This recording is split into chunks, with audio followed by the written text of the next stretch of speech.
Hello friends, welcome to my YouTube channel.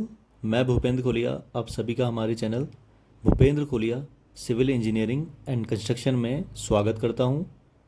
तो friends, आज हम आपके लिए जो वीडियो लेके आए हैं वो है आपका एक्सपोज ब्रिकवर्क के ऊपर। इस वीडियो में हम सारी चीज़ कवर करेंगे, जैसे कि एक्सपोज ब्रिकवर्क क्या होता है, क्यों करा जाता है, कितने टाइप का होता है, किस किस तरह से करा जाता है। फ्रेंड्स, जैसा कि आप देख पा रहे हैं, ये जो वॉल आपको दिख रही है ये पूरी एक्सपोज ब्रिकवर्क की वॉल है। तो इसी पे आज ये पूरी वीडियो रहेगी। हम इसमें पूरा कवर करेंगे कि इस वॉल में एक्सपोज ब्रिकवर्क कैसे करा गया। तो ये हमने आपके लिए पूरा शूट करा है। विदाउट वेस्टिंग द टाइम हम वीडियो स्टार्ट करते हैं। बट उससे पहले, अगर आपने हमारे चैनल को सब्सक्राइब नहीं किया है तो चैनल को सब्सक्राइब कर दीजिएगा, और वीडियो पसंद आए तो वीडियो को लाइक करके ज़रूर जाइएगा।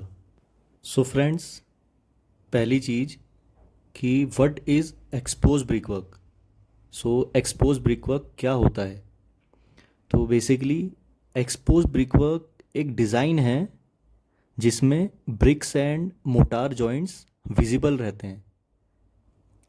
मतलब अनप्लास्टर्ड वॉल, जिस वॉल पे, ब्रिक वॉल पे प्लास्टर नहीं किया हुआ हो, उसे हम एक्सपोज्ड ब्रिकवर्क वॉल कहते हैं। बेसिकली जो एक्सपोज्ड का मीनिंग होता है वो होता है अनकवर्ड, यानी नहीं ढका हुआ। ब्रिकवर्क किस चीज़ से नहीं ढका हुआ होगा? नॉर्मल सी बात है, प्लास्टर से ही नहीं ढका हुआ होगा। इसलिए ही इसका ये नाम पड़ा एक्सपोज ब्रिकवर्क। अब हम बात करेंगे कि कितने टाइप में हम एक्सपोज ब्रिकवर्क को कर सकते हैं। पहला टाइप रहेगा इंग्लिश बॉन्ड, सेकंड टाइप रहेगा फ्लेमिश बॉन्ड, थर्ड टाइप रहेगा stretcher bond, and fourth type रहेगा हेडर बॉन्ड। ये हमने एक ब्रिक के फेसेस के लिए पिक्चर रखी है। इसमें ब्रिक के फेसेस दिख रहे हैं। अब इससे आपको ये आइडिया लग जाएगा कि ब्रिक की कौन सी साइड को क्या बोला जाता है, किस साइड को हेडर बोला जाता है और किस साइड को स्ट्रेचर बोला जाता है। अब आप लोग ये सोचेंगे कि हमें हेडर और स्ट्रेचर के बारे में क्यों बताया जा रहा है। बिकॉज़ ये दोनों चीज़ जानने के बाद ही आप इसमें डिफ्रेंशिएट कर पाएंगे कि कौन से बॉन्ड को क्यों उनके नाम से जाना जाता है। बिकॉज़ हेडर और स्ट्रेचर का ही रोल है हर बॉन्ड में, किस तरीके से ब्रिक्स को रखा जाएगा, हेडर फेस से रखा जाएगा, स्ट्रेचर फेस से रखा जाएगा, तब उसके हिसाब से उसके नाम पड़ेंगे। अब आपको सब चीज़ समझ में आ गई होगी कि हर कोर्स में किस अकॉर्डिंग ब्रिक के फेसेस रखे गए, सो दैट वो वाला बॉन्ड बने, वो वाली बॉन्ड की ब्रिक वॉल बने। इंग्लिश बॉन्ड का भी पता चल गया होगा आपको, फ्लेमिश बॉन्ड का भी पता चल गया होगा, स्ट्रेचर बॉन्ड का भी पता चल गया होगा। इस पिक्चर में आपको हेडर बॉन्ड का पता चल जाएगा कि हेडर बॉन्ड किस अकॉर्डिंग रहता है। इसमें सारे हेडर हेडर हेडर ही दिखते हैं आपके। ये बहुत कम यूज़ होता है, जनरली जब हमें कर्व करना हो या सर्कुलर करना हो तभी हम इसे यूज़ करते हैं। इस वीडियो में हम ज़्यादा बॉन्ड्स के बारे में डिस्कस नहीं करेंगे। बॉन्ड्स के लिए मैं एक अलग से वीडियो बना दूंगा जिसमें हम सारे ब्रिक बॉन्ड्स को अच्छे से डिस्कस कर लेंगे, क्लैरिफाई करेंगे सबको सही से। और इस वीडियो पे हम आगे चलते हैं, हमने साइट पे किस अकॉर्डिंग एक्सपोज ब्रिकवर्क करा और एंड में उसका क्या रिज़ल्ट आया वो हम स्टार्ट करते हैं। ये हमारी वो वॉल है जिस पे हम एक्सपोज ब्रिकवर्क की क्लेडिंग कर रहे हैं। हम वॉल नहीं क्रिएट कर रहे हैं, हम एग्जिस्टिंग वॉल के ऊपर क्लेडिंग कर रहे हैं एक्सपोज ब्रिकवर्क लुक के लिए। फर्स्ट स्टेप ये रहता है कि ब्रिक को बिछाकर नीचे चेक कर लिया जाता है कि क्लोजर्स वगैरह किधर आएंगे। यानी ऐसा समझें आप कि वॉल के साइज़ के अकॉर्डिंग हमें ब्रिकवर्क करना पड़ता है। हम एक तरफ से ब्रिकवर्क स्टार्ट करते हैं और एक कॉर्नर पे अगर हमारा फुल ब्रिक नहीं आ पाएगी, यानी फुल हेडर या फुल स्ट्रेचर, हम एक क्लोज़र डालते हैं जो कि हमने यहाँ पे भी डाला है। सो उसके लिए पहले हम मेजर किया हमने ये ब्रिक नीचे बिछाकर कि किस अकॉर्डिंग हमारे चाल बनेगी, मतलब बेसिकली ये चाल बनाने के लिए है, चाल का हिसाब बनाने के लिए कि चाल किस हिसाब से रहेगी। और जो हम पहला कोर्स बिछाते हैं यानी पहला रद्दा बिछाते हैं, उसी टाइम हमें लेवल भी करना पड़ता है। सम टाइम ऐसा हो सकता है कि हमारे फ्लोर में लेवलिंग सही से ना हो रखी हो। अगर हम उस अनइवन लेवल के हिसाब से ब्रिक वर्क स्टार्ट कर देते हैं तो हमें ऊपर जाते जाते एक तो हमारा ब्रिक वर्क लेवल भी नहीं रहेगा और इश्यूज़ भी क्रिएट होंगे। सो अब हमने ब्रिक वर्क स्टार्ट कर दिया है। जैसा कि आप देख पा रहे हैं, हम 4.5 इंची की दीवार बना रहे हैं बिकॉज़ ये क्लेडिंग है, ये कोई लोड बियरिंग वॉल तो है नहीं। सो हमने फ्लैमिश बॉन्ड बनाया है, जैसा कि आप देख पा रहे होंगे। एक हेडर, फिर एक स्ट्रेचर, फिर एक हेडर, फिर एक स्ट्रेचर, ये हर कोर्स में ऐसे ही अल्टरनेट रखा गया है। फिर सेम उसके ऊपर जो नेक्स्ट कोर्स बिछाया हमने, उसमें भी ऐसा ही किया है। अब इसमें ध्यान देने वाली बात ये है कि जो मैंने पहले ही बता दी थी, लेवलिंग। सेकंड, जो मोटार इसमें यूज़ करा जाएगा वो बहुत बढ़िया हिसाब का होना चाहिए, बिकॉज़